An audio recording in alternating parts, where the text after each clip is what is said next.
stepping back and stroking two. Bogdanovich thinking about a three. There it is. Yes! See it again.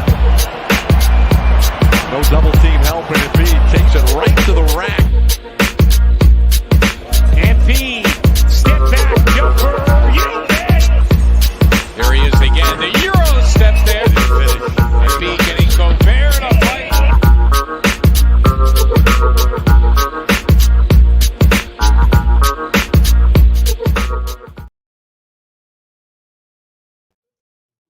Another day, another week goes by, and we have another episode of the Feed to Embiid. What's going on, everybody? Austin Krell with you, as always, for this program. I bring back to you, once again, Kai Carlin of the Sixers Wire. It's like it's kind of as if like if this is the Hoop Collective with Windhorst. Yeah. Kai is sort of like my Bontemps or my McMahon, except Kai would never see howdy partners. He would just kind of like hop in and laugh awkwardly. Kai, how you doing? How you doing today? I'm good, my boy. I'm good. How about yourself? Can't complain. You know, it's officially the off season. We have some downtime now. You know, we're living nice. I get a little extra sleep every day, so it's good. It's hard coming up with content these days. No, it definitely is. It's that time of the year where you got to start coming up with stuff off the top of your head, man. Yeah, just have to. Yep. But fortunately for our viewers today, both live and on the recording, we do have some topics to discuss. Obviously, most notably, the NBA Finals have concluded. We have our champion. It is the Milwaukee Bucks.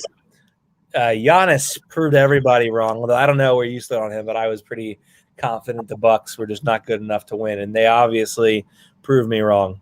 I don't remember where you were on all that. I didn't have any confidence in the Bucks either, but it wasn't because of Giannis. For me, it was Coach Bud and the supporting cast around him. It was never a Giannis thing, because I always thought Giannis was, you know, a generational type of talent. I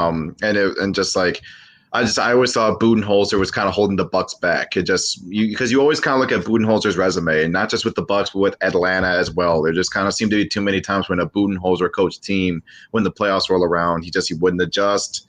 Things just wouldn't go well in his way. He wouldn't react to it the right way. And the Bucks, whoever or whatever team he was coaching, was just kind of screwed.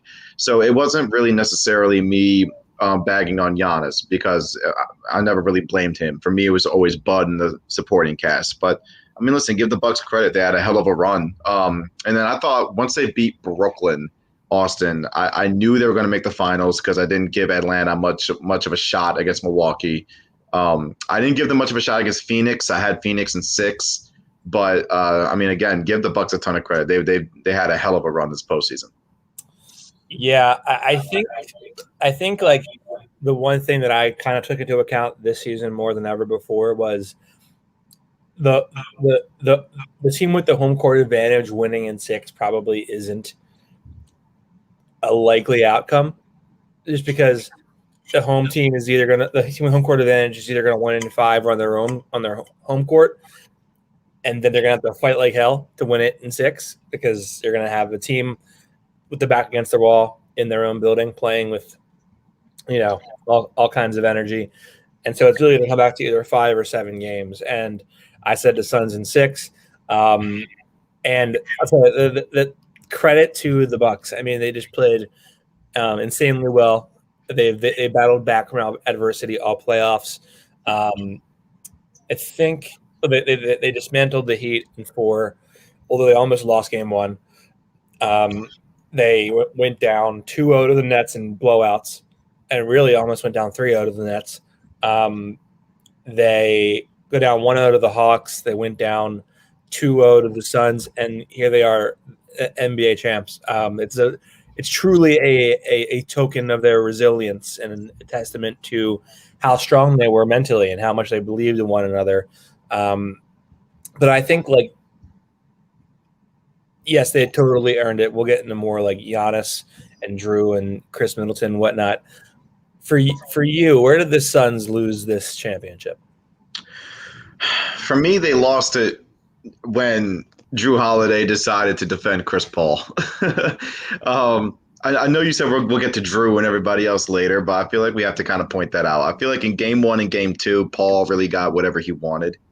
And I'm not really sure how often in game 1 and 2 Holiday defended Paul, but it seemed like Holiday was kind of his primary defender from like game 3 on.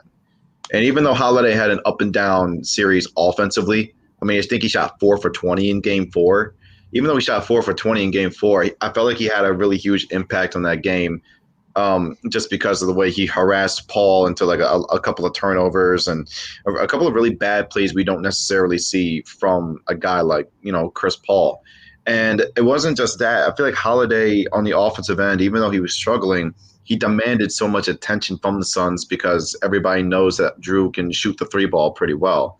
So I felt like even though he was struggling, he still demanded a lot of attention from Phoenix on that end of the floor as well. So for me, heading into the series, I did say Holiday was the X factor, and I felt like he performed his role really just from beginning to end, like as well as anybody could. So for me, it was when Holiday stepped up and started defending Chris Paul, like just primarily from the jump. Yeah, I thought the Suns lost the series when Saric got hurt, and I know the homie. Yeah. He's not a featured player by any stretch, but I think I think Danny Green exemplifies this for Sixers fans, especially like when you have a guy that's sort of a fixture in your rotation, who's a glue guy in a lot of ways, not having him not only forces a guy up in the rotation that maybe wouldn't have been in such a high leverage role, but it kind of messes up your chemistry like it did for the Sixers. Right. And so I think not having Dario, even though he's not this big, featured superstar name in their team, he was their backup 5 for most of the season. He was their stretch 5. And it was just a really good, different look and sort of change in how the game was played for the Suns, but within the game that they played on a night-to-night basis. And so I think I really think not having that stretch big forced them to make a decision, like, do we go extra small with Torrey Craig or with Jay Crowder or or Cam Johnson, whomever else, or do we do we go with a guy like Kaminsky? And I think Kaminsky had a decent game last night, but I think he's called Frank the Tank for a reason, because he moves with the agility of a tank. Right. He's slow. He's very, very slow on the defensive end of the floor. Yeah. So it was sort of like this, it was just the decision of do we put Kaminsky out there and try to trap in the pick and roll, and then they're going to just blow by him every time, or do we go with guys that are able to move better laterally, but just forfeit size and hemorrhage points at the paint and hemorrhage the offensive rebounds for the Bucks, and give them defensive rebounds whenever they need them. So I thought that was a massive, massive turning point in the series. Yeah, I'll agree with that. Just because it was Monty Williams was really scrambling to kind of figure out how he was going to go with rotations. I think in game 1 he actually turned to Frank, right? After Dario went down, he actually went to Frank right away. But it kind of saw as the series went on, he was just trying a couple of different things. And I think he went to Torrey Craig after that, and then Craig then got hurt. So it was just kind of the Suns really kind of got screwed in that sense. But I do feel like Kaminsky played well enough in game 6 to where you could have just kind of threw him out there, because Kaminsky can also shoot the ball. Frank can also step out and he can knock down a 3-pointer. So I don't know. I feel like for me, as the series kind of continued on, Drew played well. I thought Chris Middleton played very well throughout this whole series, because this was the time where Middleton really had to step up for Giannis and really provide that number 2 scoring option. And I don't know if you've seen the meme. I'm sure you have, but Middleton only has 2 phases. He's either Kyle Kuzma or he's prime MJ. And I thought that was the funniest meme because, like, it's kind of true. There are games Middleton will score, like, 38, 40 points, but then the next game he'll score, like, 15. So it's kind of like, the fact that they were able to kind of get a consistent Middleton throughout this whole series, I thought was another really huge thing as well. He was huge in game 4. Like Middleton, or was it game 3? Either way, Middleton was great. Drew's defense in game 5, I thought was a huge difference in Phoenix. The steal against Devin Booker, and then the perfect pass to Giannis to kind of close that game out. I thought that was huge. So I look at Milwaukee; they had a hell of a run. But heading into next season, I will say this, Austin. If Brooklyn's healthy, like if Kyrie, Durant, and Harden were healthy for that round 2 series, I think the Nets would have won easily. They were literally like a Durant cutting off his toe. Yeah, away from drastically altering the course of history. And right. Budenholzer probably doesn't have a job. That was literally a matter of inches in terms of changing like the next 2 or 3 years of the NBA. Right. And how that could have been a domino effect. It's crazy. How that happens sometimes. What do you think happens with CP3? Philly Guy 19 says we will talk about that a little later in the program. Let's go to sort of the Bucks side of things, because they won the championship, but how'd they do it? And I think, like, obviously Middleton was sensational, hit a lot of tough contested shots from the perimeter, and was really a closer for that Bucks team down the games. And I think the reason he gets passed on so much, when I did a radio spot last week, I kind of alluded to this, but I think his worst game, like his floor game, it kind of is like looks like a role player, if that makes sense. Like his worst game, he's getting like 8 points on 4 of 15 shooting. He looks very passive, whatever, and it kind of just blends in with your run-of-the-mill bench guy. His best game, his best game is a superstar. Like that's what his best game is. So I think the fact that he can like kind of go into these, like he'll have one game where he looks kind of like he's a regular human being, and the next game where he like, oh yeah, this guy is really fucking good at basketball. He's either Kyle Kuzma or prime MJ. He's only got 2 phases. Right. No, you're right. It's exactly what he is. So I think that's why kind of like he isn't as featured in the conversation, or isn't as featured in the scheme of like who you give credit to. But Giannis, I thought, was amazing, and not for the typical reasons. Like obviously the 50 burger is an iconic game, and it's, one of the best performances to win a championship I've ever seen. But I think like what we saw out of him, and what stars that are striving to get to that stage can take from it, is he was humble enough and trusting of his teammates and his team and coaching staff and the culture that they've built in Milwaukee enough, where he was okay with not being the not being the typical notion of what a superstar is. And he wasn't settling for a lot of jumpers. He wasn't playing so much on ball. He was setting a lot of screens in this series. He was battling in the paint, just playing really, really physical basketball. Yeah. And he wasn't taking bad shots like he has a lot in the past, and I've criticized him for in the past. And I thought he really bought into playing a different brand of basketball than what he usually plays, and he was willing and able to be successful and buy into this different type of role for the sake of winning a title. And it worked. His team wins, and I think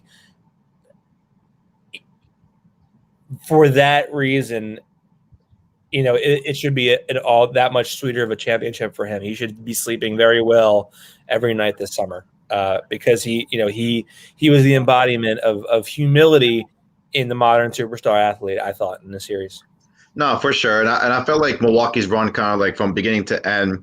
If you want to go back even to round 1 against Miami, that was their revenge tour, because Miami obviously beat them in the bubble last year. And in my opinion, I'm pretty sure your opinion as well, Miami probably shouldn't have beaten Milwaukee in the bubble last year. Milwaukee was, the better team talent-wise. I don't know. I mean, I feel like Eric Bledsoe sucks, and I think That's a good point. Eric Bledsoe's not good at basketball, so that was the Eric Bledsoe Bowl, and here he is sitting on his couch watching it from afar. I know, it's terrible. I look at Miami though, man, and I will say this: I feel like Miami was better than what they showed this year. I feel like the shortened offseason, the injuries. Yeah, I feel like the Heat are going to be back, but that's another conversation. But Milwaukee was able to take care of business there and start the revenge tour. Then they went up against Brooklyn. Things obviously did go their way in that series, but that's every title run. Things are just going to go your way during a title run, and I feel like a lot of people need to kind of realize that. People always like, oh, they got lucky. Well, I mean, luck is involved a lot in some title runs. The Bucks took advantage of it. Then you're in the Eastern Conference Finals, and they lose Game 1 at home to Trae Young and the Hawks, and they bounce back and they take care of business. And remember, Giannis didn't play Game 4, Game 5, Game 6. So they missed Giannis, for half that series, and they were still able to pull it out thanks to, guys like Middleton and Brook Lopez played well. Bobby Crazy Eyes Portis was able to make some really big plays for them as well off the bench. I know. He would be a guy who would be very good in Philadelphia, if we're going to be honest. He would be vibing out hard in Philly. He absolutely would. He'd be great. Then you're in the finals, and you're down 0-2 to the Phoenix Suns, and again, everybody's writing you off, and the Bucks were able to kind of regroup together, and they were just showed off a lot of resilience, and they were able to get the job done in that area. So I feel like Milwaukee's run just from beginning to end kind of proved a lot of resilience, because they were down 0-2 to Brooklyn. They were down 3-2 to Brooklyn. They were down 1-0 to Atlanta. And then they were down 0-2 to Phoenix in the finals, and they were still able to find a way and come out on top of this championship run. I think the whole thing was just really, really impressive. And I feel like you have to give a lot of credit, not only to Giannis, but really I will give Mike Budenholzer his flowers as well. I thought Budenholzer, pushed the right buttons a lot. I'm actually surprised he went to Jeff Teague as much as he did, because I don't think Teague is kind of like that, a rotational player as much. Jeff Teague is an NBA champion. This is a good point. I mean, listen, Jeff Teague was an all-star under Bud in Atlanta. So, I mean, we got to talk about all-star Jeff Teague, all-star and NBA champion Jeff Teague. I mean, think about it. Like Kyle Korver, Paul Millsap, Al Horford, Jeff Teague. Yeah. And the champion is Jeff Teague. Out of those four guys, Jeff Teague's the champion. Yeah. Now I'm thinking about it. Are Teague and Korver the only one of those four to play in a NBA Finals? Yep. Yeah, I think they are. Yeah. Yeah, because Millsap and Horford haven't made it yet. So and Korver obviously made it with Cleveland. That's crazy. Maybe if Horford stops clapping and just doesn't and just plays good basketball, maybe he'll get there someday. But I mean, listen. Al Horford's back in Boston, so we'll have to see what he does there. Do you think that first game between him and Embiid just gonna have steam coming out of his ears? Like he's gonna be like, I'm going to end your career right here. I can't wait for the first Sixers Celtics game next year. Oh. I can't wait for it. I can't wait for it. Anyway, I mean, going back to what you were saying about Jeff Teague, go ahead. But going back to Jeff Teague, I thought Budenholzer kind of he showed some faith in Jeff Teague. I thought Teague played all right. He struggled a little bit with his shot, but he was able to get into the paint, make things happen. He was quick with it. And, Teague, that move kind of proved well, to be completely honest with you. Brent Forbes played his role well. Pat Connaughton is another guy who played his role well, as an athletic guy off the bench. He can knock down threes. Connaughton was good. It was a hell of a run for the Bucks. Give them a lot of credit. Here's the difference between them and Philadelphia. And we've all been saying this for the past, it seems like for the entirety of the Embiid Simmons era, they don't have a shot creator. The Bucks have a couple of them.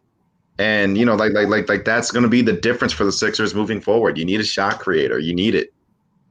I mean, we'll get into that topic in a couple minutes here. Let's go to – it's a good question here, the Chris Paul question. What do you think happens with CP3? I mean, I'm very confident he's going to stay in Phoenix. I don't have any that's just me speculating. But I mean, I don't know why he would leave. He got to his first finals, and maybe if he doesn't hurt it, maybe if he doesn't have that wrist injury flare up, they win the title. So I mean, You know? Yeah, like I'm looking at Chris Paul, and I don't see any reason why he would leave Phoenix. You know what I'm saying? He's not taking the 9.5 like taxpayers MLE to go play with the Lakers. Right. Like I saw that report, and what Lakers have, they have like $9.5 million or something like that to offer him. God, dude. And just like no. Every offseason we do this. Every single offseason, a reporter says that Chris Paul is in like the Lakers are potentially placed for Chris Paul. It's without fail every single offseason. Every time, and it never has ever happened. I think I saw one with the Lakers also going after Russell Westbrook as well. Like I saw that they were in the running for both Paul and Westbrook. As if they need less shooting than they already have. Yeah, exactly. Like Westbrook's not a shooter either. So I mean, knock it off. Like none of these make sense. Simmons for CP2 would never happen. Would never that's not happening. Yeah. Something else might happen. Something else might happen, but Simmons for CP3 is not going to be one of those things. Yes. Now, before go ahead. Just like looking at Chris Paul's career, this was probably his last shot at winning a title, because I don't know if Phoenix can realistically get back there next year. They could, but think about it though. I mean, like they had a lot of things go their way in the Western Conference as well. I mean, they played the Lakers with a unhealthy AD, you know, and an unhealthy LeBron. A Disney. Yeah, huh? A Disney. Hey man, don't do that. Don't do that. Don't you dare disrespect Anthony Davis like that. I'll tell you this. People, you can have the trolls say Mickey Mouse this, Mickey Mouse that, all you want. This was as real of a title, I think, as you can get in terms of like team and a buy-in and overcoming adversity. Like, sure, the Nets didn't have Kyrie and James Harden. The Nets also leveraged their entire depth to get James Harden. That was the risk they took, and it failed them. But listen, like my thing is though, like people always try to discount every title, and I feel like every title in the history of this game is completely earned. Yeah, like listen, even the Warriors ones with KD and Steph and Clay, like you still have to go out there and beat these teams. These guys are still professional athletes who could do the same things they can. Maybe not on the same level, but they are still professional athletes at the end of the day. They play basketball for a living. They're professional basketball players. So, like even when everybody was trying to discount like LeBron's title last year in the bubble, like that's probably one of the more hardest titles you could win, because you were away from your family for how long? 3 months? Right. And in isolation and down there in the bubble, like that sucked. So like the way I see it is like every title to me is just like earned. And like you can discuss like if a title is if one ring bears more weight than another, but I mean at the end of the day though, like you still have to earn every single championship you go out there and win. So this Bucks title run was absolutely it was great. It was great for them. But my thing with Phoenix is though, this was I didn't expect them to get this far, Austin. I remember when we were talking about pre-playoffs, because this was their first title run. This was the first run that they went into the playoffs. Besides Paul and Crowder and Saric, really, nobody else in that roster had playoff experience. It was the first time for Booker, the first time for Bridges and Ayton and a lot of their main pieces. And so going into next year, if they have to play the Lakers again with a healthy Davis and healthy LeBron, I'm taking the Lakers. And if you got to play Denver with a healthy Jamal Murray to help out Nikola Jokic and everybody else, I'm taking Denver. If you're going against the Clippers with a healthy Kawhi Leonard, I'm taking the Clippers. I think my favorites come out of the West are the Suns again. That's probably my favorites. See, I can't get on board with that, because I will never doubt a healthy LeBron. I just won't. Sure. I don't care if LeBron's 50. If that man is healthy, give me a healthy LeBron every time. LeBron's gonna be like just. I mean, he won't be applying for Social Security because he obviously doesn't need Social Security. Yeah, he doesn't need it. He doesn't need it. But he'll be like at that age where he's eligible to do so, and he'll still be winning. He'll still be getting to the NBA Finals. Right. Now, before we get into a certain guard that the Sixers could trade for that isn't CP3. A quick word from our sponsors. Do you like shotgunning beer? Do you want to increase your shotgunning tenant parties? Check out my boys at the King Cobra. King Cobra is a shotgunning tool that makes the perfect shotgunning hole under a second. There's also a tab puller, vent puncher, and all fits on a keychain. For more information about the King Cobra, check them out on Instagram at the King Cobra Co. That's the King Cobra Co. And Cobra is spelled with a K. For a 10% discount on all products, enter the code TrustTheCobra10, all caps, all one word. Pick up yours today.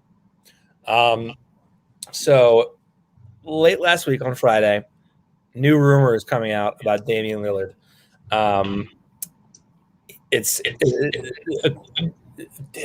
Henry Abbott of True Hoops says that Lillard's expected to request some trade in the coming days. And then about an hour later, Barry Bonds, who is a rapper, I didn't know, says that his teams are his preferred teams are the Knicks, the Lakers, the Warriors, the Heat, and then Quentin Mayo formerly of NBC Sports Washington says the Sixers are one of the teams, and then Barry Bonds adds that Sixers are one of the teams. So it's all kinds of rumors going on here, a bunch of check marks confirming each other. So we'll see what's real and what isn't real. I do know that I listened to podcasts, in the last couple of days, and Keith, our boy Keith, it seems like he kind of has some, a relatively high chance of Lillard getting traded to the Sixers. I'm curious what you think about Lillard getting traded to the Sixers. I'll tell you what I think after you go. I mean, I saw Kevin O'Connor of the Ringer report that the Sixers are still aggressively pursuing Dame Lillard, and they should, as they should, because in my opinion, Austin, a Dame Lillard Joel Embiid pairing puts them back at the top of the East. Yeah. Because between Lillard's ability to create his own look, have the guts to take those shots late in the fourth quarter, that changes everything. And then combining obviously with the immense domination of what Embiid does on a nightly basis. Do I think the Sixers trade for him? I'm going to give them a 25% chance, and here's why. Because Lillard is frustrated in Portland. And rightfully so. They really haven't become close to a championship. The closest they got was 2019 when they made the Western Conference Finals, but they were then swept by a Kevin Durant-less Golden State Warrior team. They really weren't even that close then. Yeah, they really weren't even that close. But the point is, that's the closest that they've gotten. Yeah. And I mean, what's crazy is I think the Blazers in all those games, Austin, had a double-digit lead, and they just couldn't hold on to it. So. They right in with the Sixers then. It's a perfect match. Oh, there you go. Yeah, he really would. He would fit here perfectly. So I look at Lillard, and but I mean, here's the thing though. This dude has remained absolutely 100% loyal to the Trailblazers, and I feel like he's given them chance after chance after chance. He's kind of like it feels like to me that he'd be willing to go out on a limb and give this team kind of one more run or something. And then next summer, we're sitting here in July of 2022, having this same conversation again. And then I would buy into it a little bit more. I would buy into Dame leaving Portland a bit more, because O'Connor even did report that team executives don't believe the Blazers trade him. They're going to keep him and try again. So that's always my big thing when it comes to Lillard. The man has been loyal to Portland his entire career. So I feel like he saw what Giannis did in Milwaukee. He stayed with the Bucks, won a title. Maybe he's thinking he can do the same thing. But I mean, we'll have to see. But my gut tells me Sixers don't get him. But if they do, Austin, I mean, it changes everything. So let me ask you this then: is that 25% chance you saying that you don't think that he's going to get traded, but if he does get traded, they would be the favorites to get him, or that they would lose him to a different team?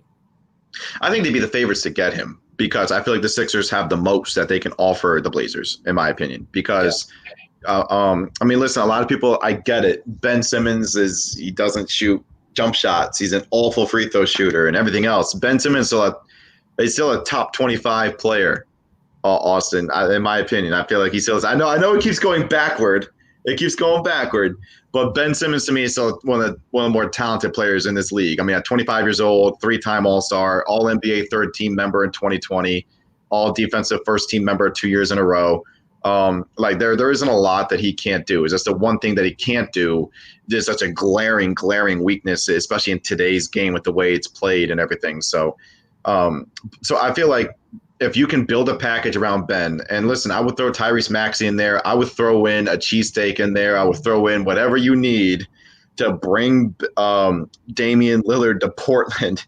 Anybody outside of Joel Embiid, you can have it. Just bring in Dame Lillard. And also another thing is, Austin, assuming Lillard wants to go to a title contender, out of all those teams, Philadelphia is the one that's most suited to go win a title. Like they're the ones in the best position right now. I'll tell you that I really think they're going to trade for him. Okay. So number one, yes, the big and massively important caveat here is, does he want out? Because if he doesn't want out, the Blazers have no incentive to trade him. And if he does want out, I think that's all the Sixers need to know. Here's my thing. I've looked at the teams that have been rumored, and I've pinpointed a commonality. Part of it has been, me looking around and talking to different people, and the part of it is me just looking with a highlighter and saying, like, what do these teams have in common? And it's that they have like a big man that he can theoretically run a very good pick and roll with, and that's the commonality amongst the 4 or 5 teams that have been rumored. And so I think the fit is perfect. Well, basically perfect. I mean, the defensive side of the ball isn't great, but it's still perfect pretty much on the offensive side of the ball. And I think of the 4 or 5 teams rumored, the Sixers can blow away any package that's offered. I don't think he wants to go to Boston, and I think the Blazers would have some concerns about like Jaylen Brown's health if they were him. And I also just don't know like what those, what those picks would look like, or what those peripheral assets would look like. I think the Sixers can checkmate most of the star options, like unless it's Brandon Ingram or unless it's Pascal Siakam, the Sixers might have a problem there. But they have Simmons they can offer. If it's peripheral pieces, they can. They can go with Tyrese Maxey. They can go with Matisse Thybulle. They can go with Paul Reed. Any of those guys. They have guys with pretty interesting potential. And anytime you can sell, you can say, well, we can give you this guy who was just named to all defense second team. That opens up ears. And I also think that the picks, like the Sixers have a bevy of picks in the future that I think if you look at the teams that are involved in the rumors, if the Blazers are going to bet on somebody to have to undergo a rebuild in the next, decade or less, the Sixers are probably the team that's most likely to undergo that rebuild, and so those picks become all the more valuable.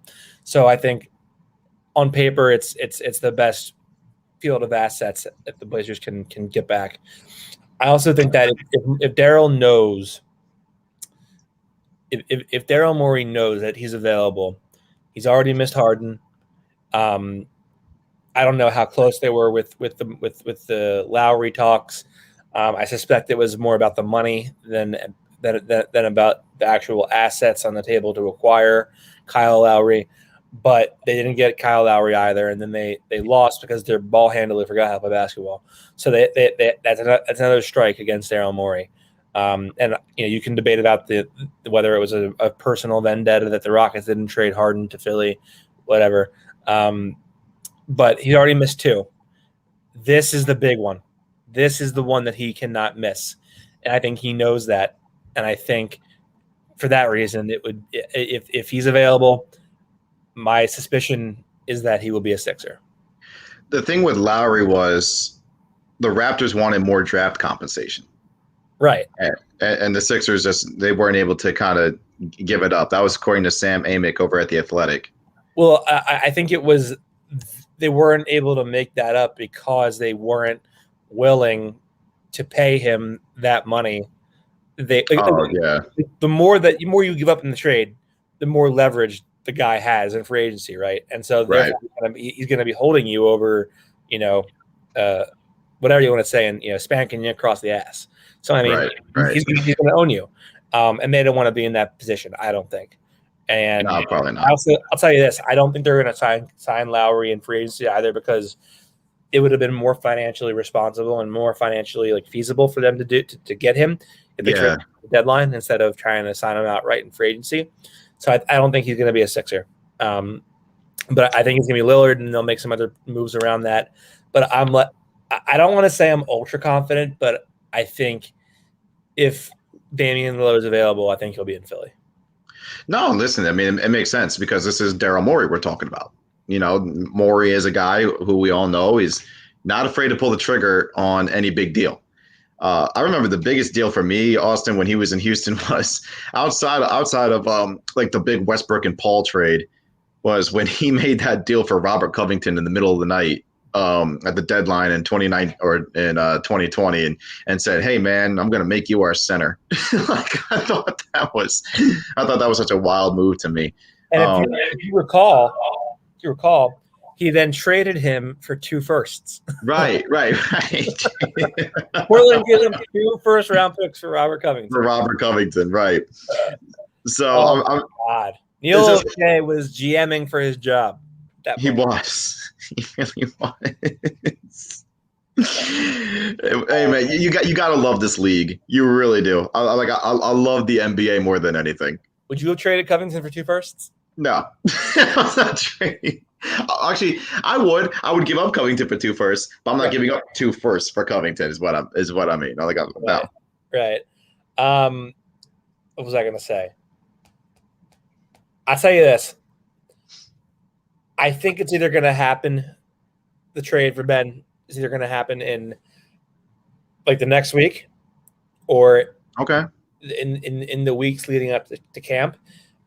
But the sooner, the deeper you get into the season, I think you're going to keep him. The only thing that kind of has me wondering is because Daryl has taken risks in the past, and in terms of high leverage players, he traded Rafer Alston, who was starting for the Rockets back in whatever it was, 2007, and he traded him to get Lowry, and it worked out. And that was sort of his big moment that put him on the map around the NBA, right? By all accounts, I should say.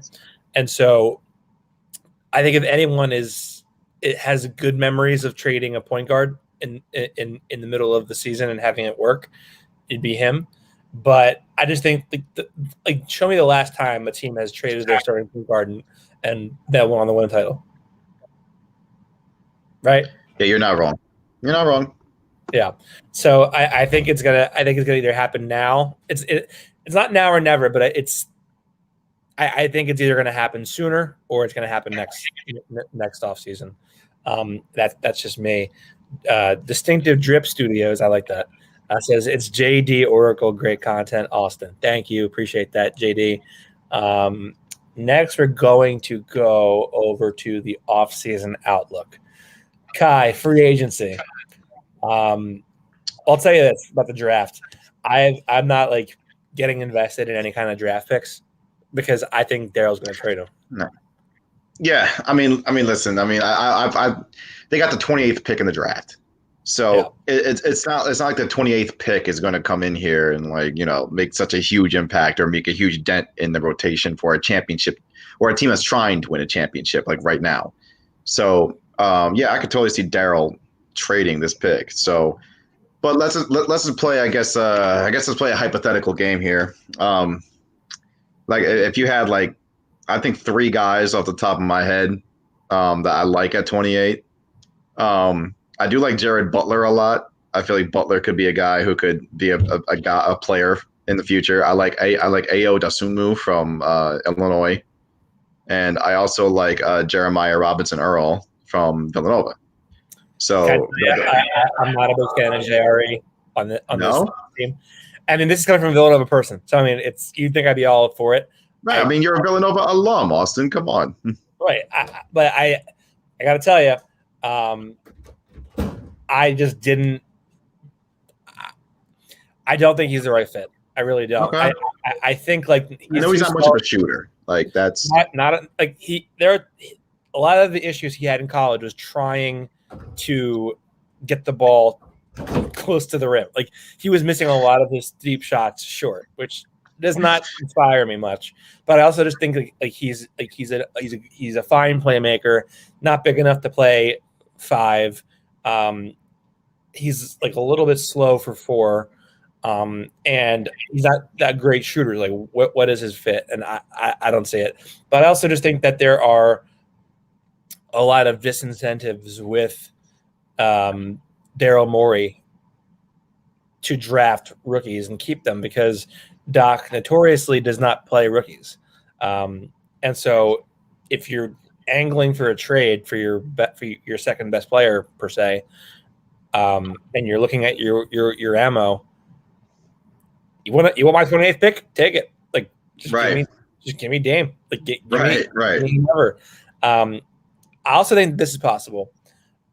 I think a 3-team deal with like Minnesota could happen, where like Sixers are trading Ben and whatever, the Wolves are trading like picks plus just Anthony Edwards, just to say, and then like Ricky Rubio or whatever, just to make the salary work. And if you then flip those assets to Portland, like where we're giving you Minnesota's pick, we're giving you our pick, we're giving you the four picks in the future, we're giving you Tyrese Maxey, we're giving you Anthony Edwards for Damian Lillard. That's a ridiculously hard deal. Wow. Okay. Now when you put it that way, that's a ridiculously hard deal to turn down. Even if Lillard doesn't request out, they won't do it because he has enough equity that they don't want. It doesn't want to get traded. He won't. But I mean, that's a move where you're like, look, we can get you to a contender. We can get this back. But is Minnesota giving up Anthony Edwards though? If they want Ben Simmons as bad as they say they do, they're going to have to give up Anthony Edwards. I don't think so. I mean, I know Kendrick Perkins suggested this deal. I think Zach Lowe. That name. I think Zach Lowe and Bobby Marks actually suggested this deal too. It was the same one as Perkins, and it was the Russell and Beasley to Philly for Simmons deal. And I looked at it, and at first I was like, no, absolutely not. Like, I'm not doing that. But then I kind of thought about it, and I was like, I mean, you obviously lose a lot on defense. And it's just you lose a lot on defense if you do that. But Russell and Beasley, the offensive fit next to Joel, it would fit like a glove. But on the other end, all of a sudden you're putting a lot of pressure on Joel to like be this like superstar defender because Russell can't play defense and neither can Beasley. And then you probably have to start Matisse like at that point just to balance out the defense on the other end of the floor. And if Matisse comes back with some type of shot, because I mean Matisse is shooting pretty well, so far in the Olympics for Australia. If he can bring that back to the Sixers, would be huge. So, just there's a lot to kind of consider in a potential Simmons deal. There's a lot to consider. Yeah, I just think that the Sixers have a lot of different optionality that they can turn to. Like there was a trade. A Daryl Morey word. That was a pre-Daryl Morey. That was a word they used years back, and it stuck with me. And I feel like half my head is like day job terminology, and then the other half of my head is just like Sixers terminology and NBA terminology. That's like, I don't know. There's not a lot of room for my own thoughts here. It's very cramped. Gotcha. Brain. But I just think that they have like with the emergence of Thibault, with the emergence of Maxey, they have a little bit more optionality than they did, say, a year or two ago. And I think those are things that they can flip in trades. Like if let's say they go, I think this was written in an NBC Sports Philly article. I forget by who, but I want to give them credit, obviously. But it was a really interesting idea. It was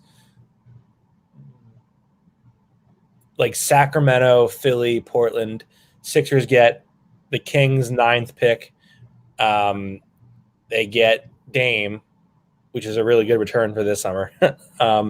And they give up like Ben, George Hill, a bunch of firsts to go to Sacramento, and then Sacramento trades like Tyrese Halliburton, some other stuff to Portland to cover up the Dame part of it. So Right. but I think that these are all examples of trades that you could make that you couldn't make before because you didn't have the assets, and now you do. And it's a lot of flexibility the Sixers now have that I think opens a door for them to make some big moves this summer.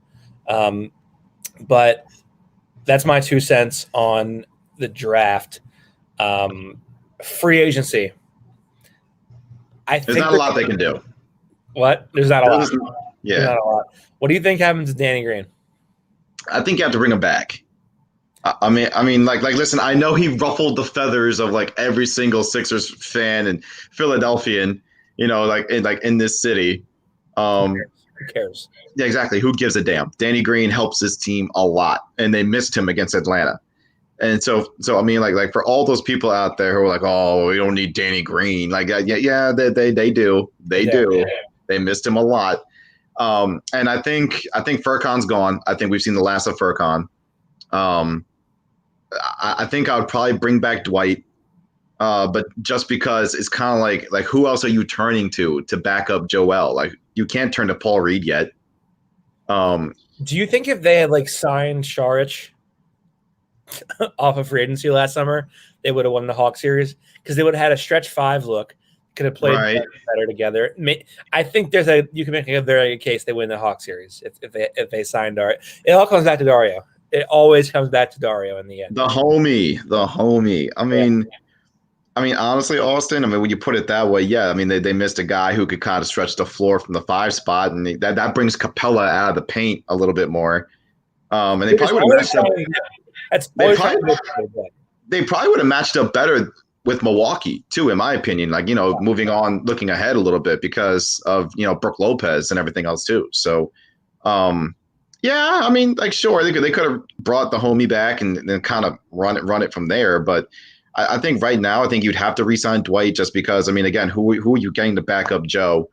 I'm not trusting Paul Reed yet. I'm just not. And I feel like Paul Reed could have definitely used another year of polishing. And, you could bring Dwight back, and Dwight can kind of continue to work with Reed and continue to be the backup to Joe. And then you go from there. And then maybe just the following year, Austin, then you turn to Reed and be like, okay, can you be the backup to Joe? But I feel like next year you got to bring Dwight back.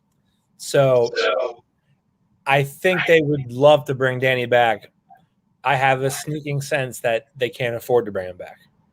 Probably because all they have is minimum contracts. And I think the taxpayer mid-level exception, which is like what, 5.9 mil. I don't even remember what they have. I think they can afford. I think like because of the bird rights, they can bring him back, and it doesn't like hurt their salary cap situation. Right. But you're right; they don't have a ton of room. I don't think they bring back Dwight just because I think like you can get like a guy, you could get like Dwayne Dedmon, just hypothetically. I mean, Dedmon could honestly be a little bit better. I mean, I thought Dedmon did play well for the Heat. I thought Dedmon was like one of the few Heat players that actually played well in the Bucks series, to be honest with you. But like this, I feel like Dwight though.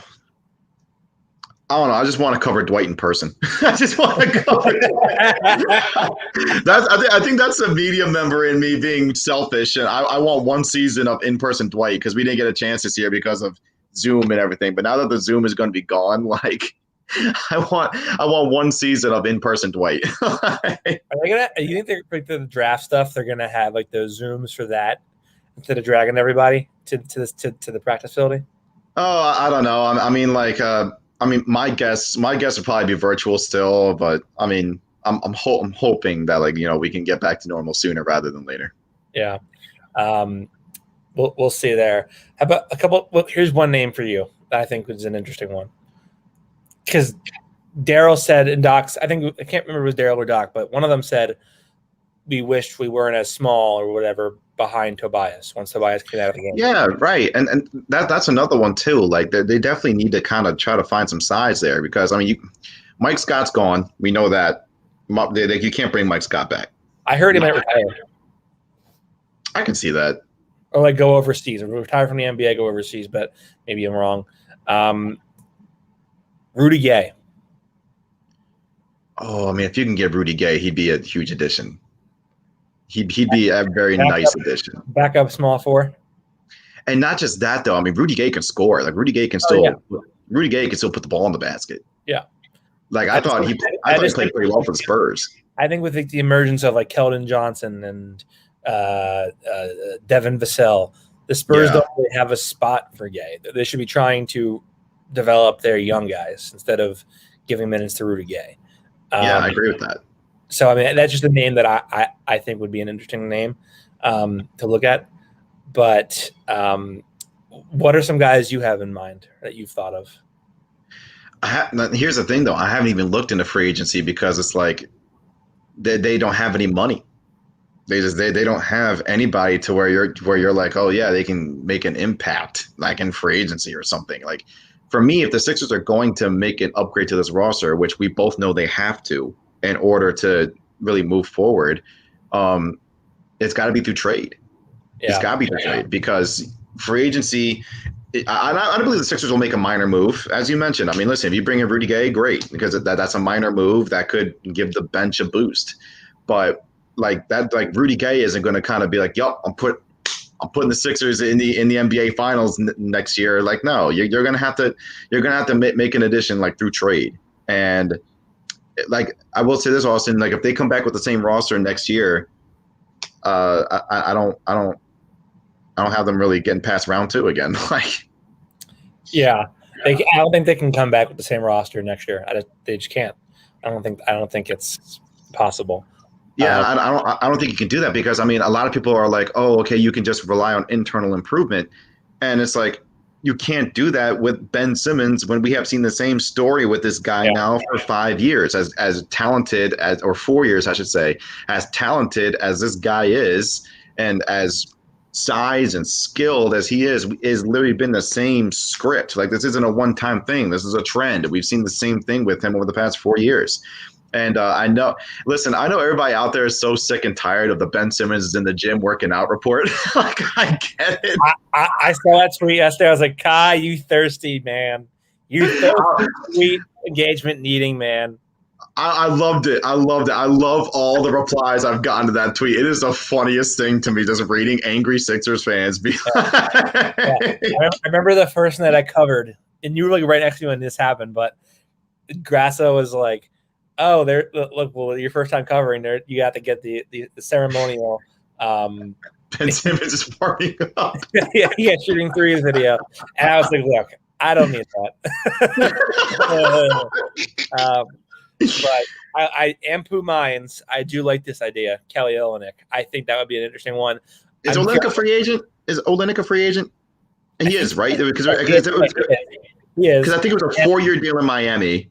And then, obviously he got traded to Houston. So, yeah, you know what? Olynyk will be solid. Yeah, Olynyk will be a solid addition. Yeah, but I mean, I feel like he kind of priced himself outside of their market, given the way that he played in Houston. I think he averaged something like preposterous. He played really well in Houston. Like, if we're going to be completely honest with you, yeah, I agree. I mean, that man played so well in Houston. And he was like 16-something points per game in Houston, and I was like, "Damn, this guy just cooking for a bad team." Right. All right, Kai, where can they find you? You guys can find all my work over at SixersWire.com, and you can also follow me on Twitter at Kai_Carlin. It's the same thing on Instagram as well if you want to hit me up on there.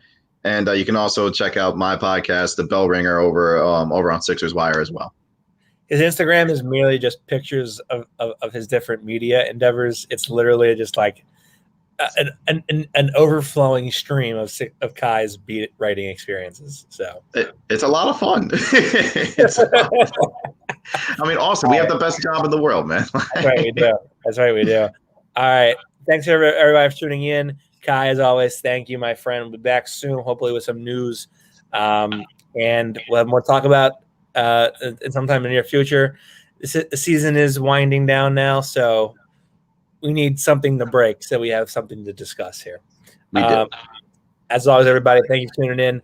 We will see you next time for a new episode of the Feed to Embiid. Have a good night, everybody.